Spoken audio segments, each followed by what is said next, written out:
Converso agora com Lucas Paulo Vilauta, coordenador da área de Memória, Verdade e Justiça do Instituto Vladimir Herzog. Tudo bem? Bom dia. Bom dia, tudo bom? Do Jóia, é um prazer falar com você. O Instituto Vladimir Herzog lança hoje o Marimbás, que é o podcast oficial do Instituto, né? Qual que é a expectativa com relação a mais esse canal de diálogo que o Instituto vai proporcionar para a população? Legal. Bem, bom dia a todos os ouvintes, a todas as ouvintes da Rádio Brasil Atual. Prazer estar aqui conversando com vocês. A gente está realizando um sonho hoje, na verdade, lançando esse canal de podcast do Instituto. O Instituto trabalha com vários projetos de direitos humanos e a gente sempre tem como norte trabalhar com esses projetos de um ponto de vista, de uma perspectiva que possa sensibilizar e fazer as pessoas sentirem os direitos humanos. Então a gente entende que os direitos humanos não são algo abstrato, ideal, que está numa esfera só num papel, que regras que deveriam ser garantidas, mas os direitos humanos são os direitos que cada pessoa tem para viver uma vida digna no seu dia a dia, direito ao trabalho, direito a poder ter uma casa, direito a poder constituir uma família, direito a poder professar uma religião, qual seja ela. Então, todos esses direitos, as pessoas precisam sentir esses direitos, né? Precisam viver a experiência do que é ter os direitos humanos como garantia de uma vida digna. E para isso, quando a gente fala de direitos humanos, a gente sempre tenta trabalhar com todas essas discussões envolvidas de uma forma palpável, sensível, que chegue a maior quantidade de pessoas possível. E para isso, esse canal que a gente lança hoje, que é o Marimbás, ele é uma ferramenta extremamente necessária. Cada vez mais as pessoas têm escutado podcasts, ele tem, junto com o rádio, ele tem sido uma ferramenta de comunicação de massa super importante, que tem atingido cada vez mais pessoas. Então o Instituto está presente e atuando nessa ferramenta também para levar os direitos humanos, para levar o direito à memória, verdade e justiça, direito à liberdade de expressão, para levar o trabalho da educação em direitos humanos, educação em valores, é fundamental para nós, né? E como é que surgiu a ideia do nome? Por que do nome Marimbás? O nome Marimbás surgiu de uma idealização da equipe de comunicação muito, muito interessante. Eu confesso que quando eu vi o nome eu falei, gente, é isso. Porque o Marimbás é um documentário que o Vlado fez, o único documentário completo do Vladimir Herzog feito em vida. As pessoas conhecem normalmente o Vlado por conta da importância dele para a história do país, por conta do trágico assassinato do Vladimir Herzog, mas a gente cada vez mais no Instituto a gente tenta contar a vida de quem foi a história de quem foi o Vlado em vida, né? Um importante professor, jornalista, intelectual e cineasta que foi o Vladimir Herzog. E nesse sentido, o Vlado, em 1962, 63, ele produz e dirige um documentário curta-metragem, mas que é desses documentários que, se fosse apresentado no festival, estaria ganhando com certeza muitos prêmios, porque é um documentário super interessante. O Marimbás, ele é um documentário então, de 12 minutos que o Vlado produz ali em Copacabana, porque no cais, ali na orla de Copacabana, você tinha na década de 60, você tinha toda aquela classe média do Rio de Janeiro que estava frequentando essas praias. Então a gente conhece normalmente a história da Bossa Nova, né? Aquelas imagens que a gente vê no documentário daquelas praias da Bossa Nova. E a gente não conhece o outro lado da história, que é esses múltiplos territórios de memória, de histórias e de questões de direitos humanos que existem nas cidades, né? Então se a gente pegar Copacabana, aquela praia, o que o Vlado vai ver ali e vai se interessar em documentar? Que você tinha também os pescadores, e você vê no documentário a cena dos pescadores batendo a tarrafa, trazendo o peixe e oferecendo, inclusive vendendo ali para as famílias de classe média que iam comprar o peixe. E você tinha os restos dos peixes que eram descartados, que não eram comidos. E você tinha os marimbás, as pessoas que viviam ali, dormiam ali na praia de Copacabana.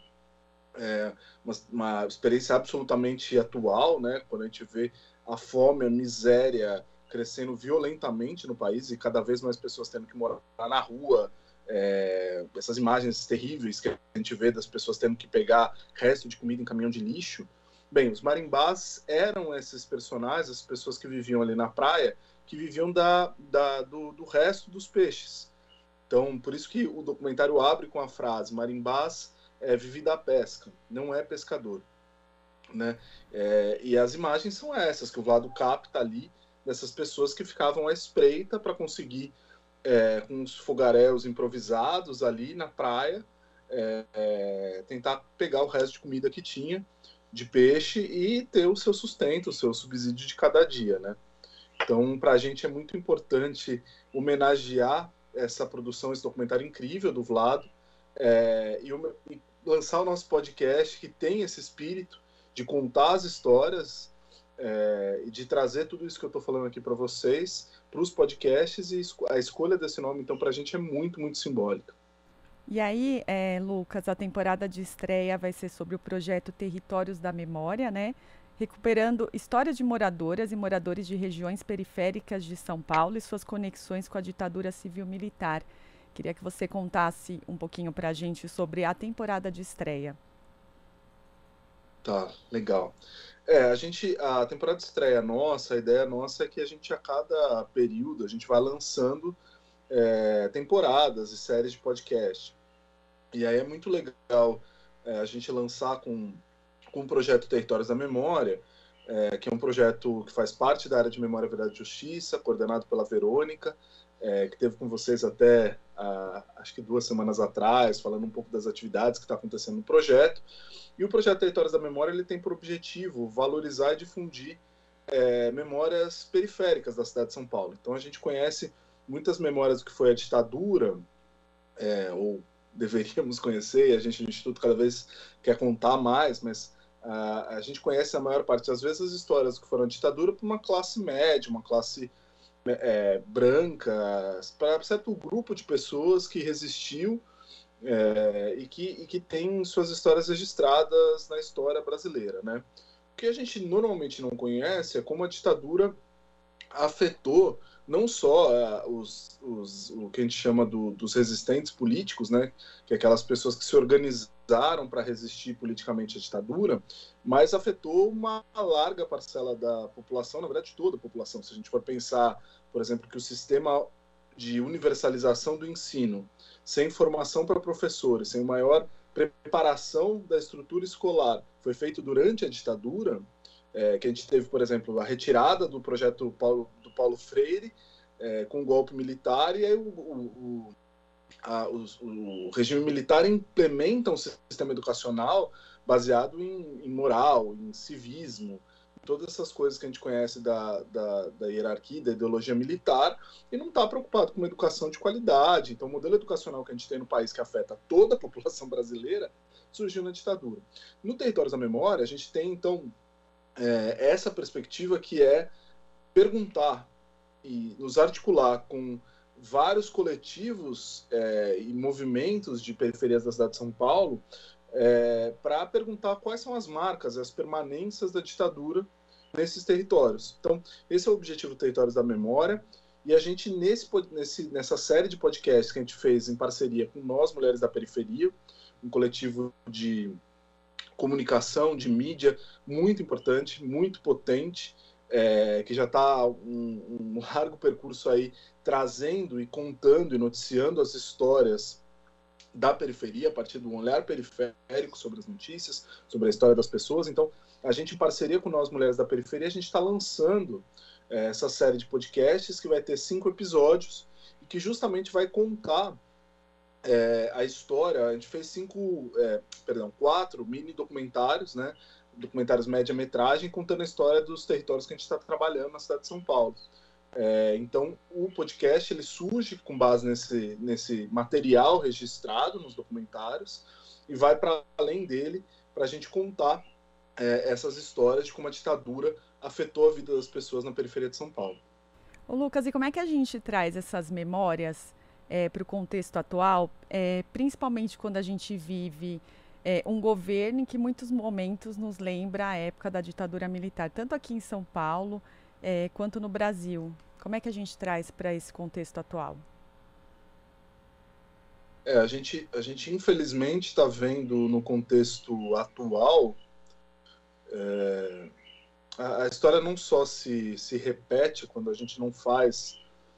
Isso é uma das coisas que o nosso diretor Rogério Sotile fala. Enquanto a gente não lidar com o legado que a ditadura deixou, o legado de autoritarismo, de impunidade que a ditadura deixou nesse país, a gente não vai conseguir transformar as instituições, a gente não vai conseguir transformar a mentalidade das pessoas sobre o que é democracia, sobre o que é o nosso país. Então, o resultado está aí.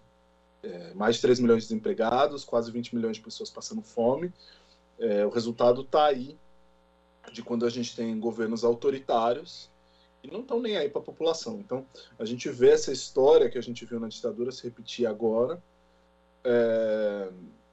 Então, isso torna cada vez mais urgente a gente lembrar do que foi a ditadura. E lembrar do que foi a ditadura, parece que a gente tem uma missão, por incrível que pareça, que é não só lembrar das atrocidades que a ditadura praticou, porque quando a gente tem um presidente da República que fala que quem vai atrás de osso é cachorro, ou que faz apologia à Ustra, a gente tem uma conivência da parte uma tolerância com o intolerável de parte da população, e eu não estou falando da população às vezes mais pobre, estou falando dos grandes meios de comunicação, de várias pessoas que têm o poder para intervir no debate público e que permitem que o presidente fale essas excrescências, né? Que faça apologia a torturador, que faça apologia a um torturador que colocava rato na vagina de mulheres que estava torturando. Então, assim, a gente tem essa face mais horrenda da ditadura, que parece que a gente ainda não conseguiu dizer que ela é intolerável, quando a gente admite que um presidente se eleja com esse discurso.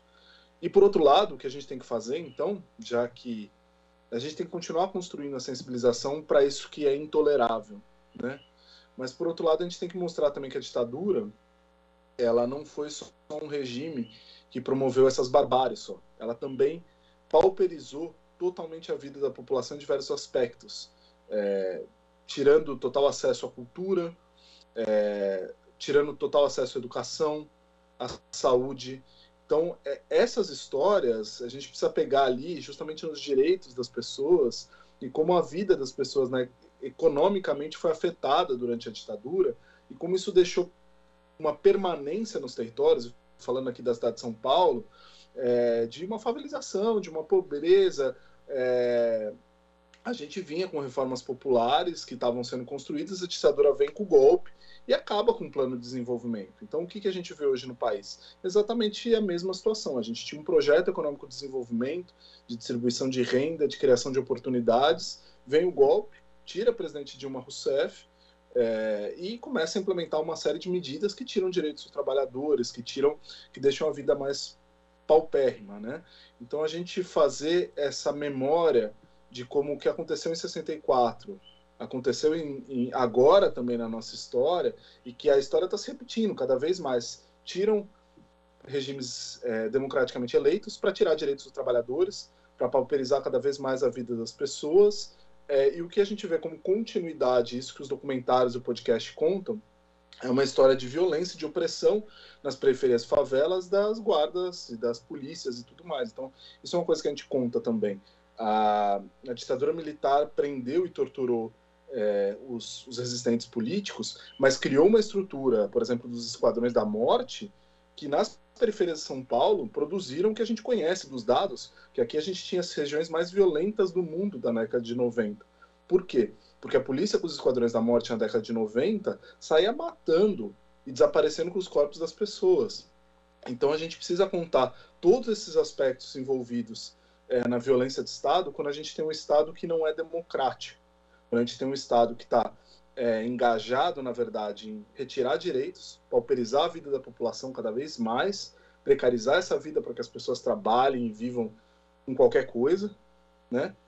E, ainda mais, um sistema de opressão e de violência que continua se repetindo, que nunca cessou para as populações pobres, pretas, periféricas do nosso país, né? E é muito importante que isso seja mostrado, né? Inclusive, Lucas, o Marimbás está estreando hoje, mesmo dia da estreia do Marighella, um dos filmes mais aguardados do cinema nacional dos últimos anos, cuja história dialoga diretamente com o trabalho do Instituto, né? Queria que você falasse um pouquinho dessa relação.